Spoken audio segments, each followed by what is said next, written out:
നമസ്കാരം. Reporter channel അവതാരക Sujaya പാർവതിക്കെതിരെ മുൻ കണ്ണൂർ ജില്ലാ പഞ്ചായത്ത് പ്രസിഡന്റ് പി ദിവ്യ സ്വകാര്യ അന്യായം ഫയൽ ചെയ്തിട്ടുണ്ട്.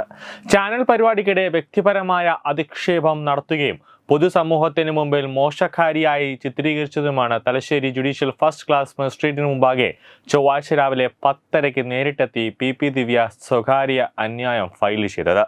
ചാനൽ പരിപാടിക്ക് റീച്ച് കൂട്ടുന്നതിനായി ബോധപൂർവം അധിക്ഷേപ പരാമർശങ്ങൾ നടത്തുകയെന്ന പ്രവണത ദൃശ്യമാധ്യമങ്ങൾക്കിടയിൽ വർദ്ധിച്ചു വരികയാണെന്നും ഇതിനെതിരെയാണ് തന്റെ പോരാട്ടമെന്നും പി ദിവ്യ സോഷ്യൽ മീഡിയയിൽ പങ്കുവച്ച റീൽസിലൂടെ പറഞ്ഞു. നീതിക്കായുള്ള തന്റെ പോരാട്ടത്തിൽ പൊതുജനങ്ങൾ ഒപ്പം നിൽക്കുമെന്ന് പ്രതീക്ഷിക്കുന്നതായും ദിവ്യ പറഞ്ഞു. ഇതിനിടെ തനിക്കെതിരെയുള്ള അവഹേളനത്തിൽ പ്രതികരിക്കാൻ സ്വന്തമായി ഒരു യൂട്യൂബ് ചാനൽ തുടങ്ങാനും ദിവ്യ ഒരുങ്ങുന്നുണ്ട്. തളിപ്പറമ്പിൽ നടന്ന CPM കണ്ണൂർ ജില്ലാ സമ്മേളനത്തിൽ പി ദിവ്യയെ CPM കണ്ണൂർ ജില്ലാ കമ്മിറ്റി അംഗത്തിൽ ഉൾപ്പെടുത്തിയിരുന്നില്ല. ഇപ്പോൾ CPM ഇരണിക്കാവ് ബ്രാഞ്ച് അംഗമാണ് ദിവ്യ.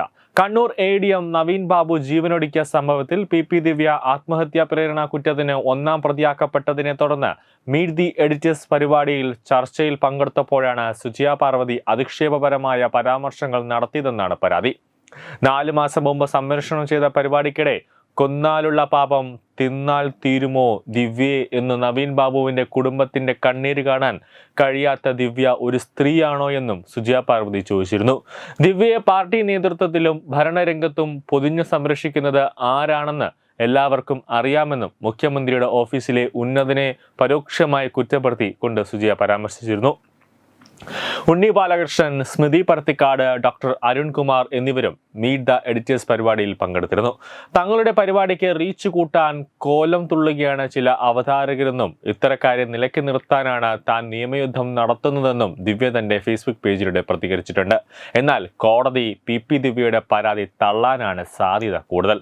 കാരണം അന്വേഷണത്തിന്റെ പരിധിയിൽ അഥവാ അന്വേഷണത്തിന്റെ റഡാറിൽ ഇപ്പോഴും പി ദിവ്യ 1-ാം പ്രതിയായിട്ട് തന്നെ നിൽപ്പുണ്ട്. ആത്മഹത്യാ പ്രേരണയടക്കം പി ദിവ്യയുടെ മേൽ പോലീസ് ചുമത്തിയിട്ടുണ്ട്. കൂടാതെ തന്നെ പാർട്ടിയും പിണറായി വിജയനും പരസ്യമായി തന്നെ പി ദിവ്യയെ തള്ളി പറഞ്ഞു. അതോടൊപ്പം തന്നെ സുജയ്ക്കെതിരെ കൊടുത്ത കേസുകളെല്ലാം തന്നെ കോടതി മുഖവിലക്കെടുക്കില്ല. കാരണം ഇപ്പോൾ crime branch special team അന്വേഷിച്ചുകൊണ്ടിരിക്കുകയാണ്.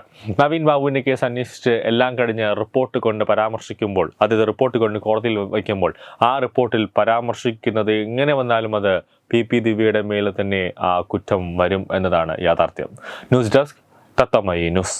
Partner Edubix online executive education, focus physiotherapy centre Pattom, Unnath engineering Gujarat, തീർത്ഥയാത്ര.com, അയൺ ബിൽഡ് ഗുജറാത്ത്.